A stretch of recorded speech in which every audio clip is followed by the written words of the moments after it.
Hi guys, आज जैसे कि आपने इस वीडियो के टाइटल से देख लिया होगा, आज हम सब कुछ पढ़ने वाले हैं भीष्म पितामह के बारे में। तो let's start this video guys, which is titled all about Bhishma Pitamah. तो यार, महाभारत तो आप सबने देखी ही होगी। क्या आपको भीष्म पितामह के बारे में पता है? हाँ जी, वो एक बहुत अच्छे कैरेक्टर है महाभारत में। हाँ, लास्ट में उन्होंने कौरवों की तरफ से युद्ध करा था, लेकिन बहुत अच्छे थे वो। हाँ, तो यार ये चलिए इस वीडियो में मैं आपको सब बताऊंगा, उनका जन्म कैसे हुआ और बहुत कुछ। तो लेट्स स्टार्ट दिस वीडियो। तो यार, सबसे पहले एक राजा थे शांतनु, ठीक है। तो क्या हुआ ना, उनको एक स्त्री पसंद आ गई थी, ठीक है, जो कि थी गंगा।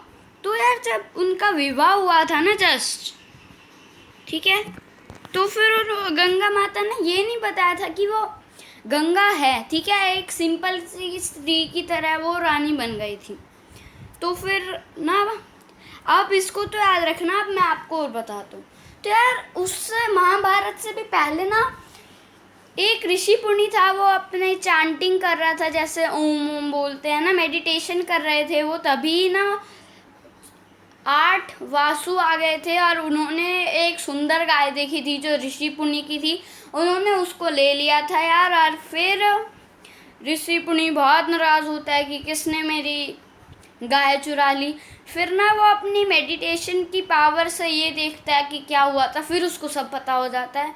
तो वासु को पकड़ लेता है, ठीक है। और फिर ना उन 8 को ठीक है, तो ना फिर 7 तो भाग जाते हैं, 7 भाग जाते हैं कि शराब सुन के।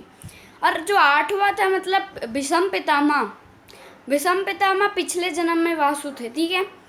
उनको ये शराप मिला कि तुम काफ़ी सालों तक जियोगे और तुम बहुत, जब तुम्हारा बस विनाश होने ही वाला होएगा तब तुम बहुत रोओगे, बहुत दुखी होके मरोगे तुम, ठीक है। और वासु तो भाग गए थे वैसे ऐसे, लेकिन भीष्म पितामह पिछले जन्म में नहीं भाग पाए थे।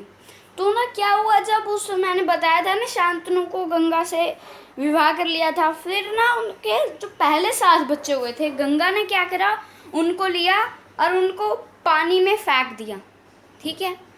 तो फिर बाप के बेटे को ही गिराए। अब कोई माँ अपने बेटों को गिराएगी तो उस पिता तो बोलेगा ही ना कि क्यों गिरा रहे हो, ठीक है। तो यार, मैं आपको एक और बता दूं कि जब उनका विवाह हुआ था तब गंगा ने एक शर्त रखी थी कि मैं तुमसे तभी विवाह करूंगी कि जब मैं कुछ भी करूंगी तुम उसका कारण नहीं पूछोगे। तो यार, जब 7 पुत्रों को उसने नदी में भाग के मार दिया तो यार शांतनु से कंट्रोल नहीं हुआ, उसने पूछ लिया ऐसे क्यों कर रहे हो।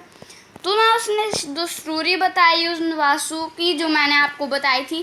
फिर ना उसका 8वां बच्चा हुआ, उसने कहा इसको मैं लेके जाऊंगी, ये बहुत जिएगा, हाँ, और मैं इसको बाद में तुम्हें दे दूंगी। तो वो वहाँ पे बहुत लंबा हो जाता है, वो अपनी शिक्षा प्राप्त करता है अच्छे गुरुकुल से, एक नॉर्मल लाइफ जीता है अपनी। और फिर उसको पता लगता है कि वो एक युवराज है, ठीक है। तो ना शांतनु उसको ले जाता है, उसकी प्रतियोगिता लेता है, उसमें वो अव्वल होता है। बहुत, हाँ, बहुत अच्छा धनुर्धारी था वो, ठीक है, बहुत ताकतवर थे। तो एक दिन क्या होता है ना, शांतनु को एक और स्त्री से प्यार हो जाता है, ठीक है। तो यार, पहले जो होता था ना हमारा हिंदू धर्म, उसमें ना कितनी भी शादियाँ कर सकते थे, लेकिन अब वो बदल गया है।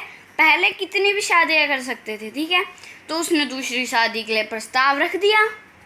तो यार, तभी जो पिता था ना उस कन्या का, उसने बोला यार मैं अपनी बेटी का विवाह तुमसे तभी करवाऊंगा जब जो तुम दोनों का बेटा आएगा ना, जो मेरी बेटी और तुम्हारा बेटा आएगा वही राजा बनेगा। तुम्हारी जो पहली वाली रानी है उसका बेटा राजा नहीं बनेगा। तो यार, उसका बेटा भीष्म पितामह पैदा हो गया था, तो उसने वो विवाह का जो कंडीशन थी वो टाल दी और भीष्म पितामह को भी नहीं बताया। लेकिन फिर कुछ ही दिनों बाद भीष्म पितामह को पता लग गया यार, क्योंकि दरबारी वरबारी भी होते हैं ना, उन्होंने बता दिया, ठीक है। तो शांतनु उनके घर फिर से गया, जिसके शांतनु को जिस कन्या से प्यार हुआ था, ठीक है, और उससे बोला तुम विवाह कर लो मेरे पापा से, ठीक है। तो उस कन्या के पापा ने यही बोला फिर से कि यही शर्त रखी। तो उसने बोला ठीक है, मैं राजा नहीं बनूंगा और जो राजा बनेगा उसकी सेवा करूंगा, यानी कि मैं अपने पापा के और इस कन्या के बेटे की सेवा करूंगा, ठीक है। तो फिर ना वो जो उसका पिता तब भी संतुष्ट नहीं होता, वो सोचता है अगर ऐसा हो गया तो वो बोलता है अगर तुम्हारा बेटा आया, उसने मेरे बेटे को मार दिया और खुद राजगद्दी पे बैठ गया तो मैं क्या करूँगा। तो यार भीष्म पितामह काफ़ी सोचता है उसके बारे में।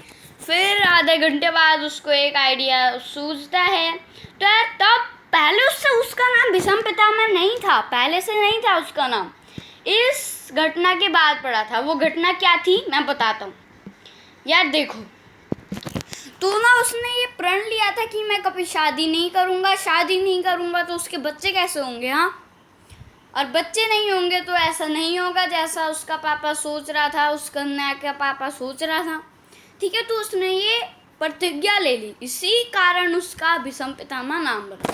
और यार अगर आपको इसकी आगे की कहानी देखनी है ना, तो आपको सिंपली क्या करना है, फुल स्क्रीन मोड एग्जिट करना है, फुल स्क्रीन मोड एग्जिट कर देना है। फिर मेरे वीडियो का टाइटल आ रहा है, आपको उस पर क्लिक करना है, ठीक है। क्लिक कर दिया आपने, तो फिर ना अगर मैंने अपलोड कर दिया आएगा तो मैं उस वीडियो का लिंक दे दूँगा यार, और वो मैं अपलोड जल्दी ही करूँगा यार, बस इसके एक दिन बाद ही। तो लो यार, बाय बाय गाइस।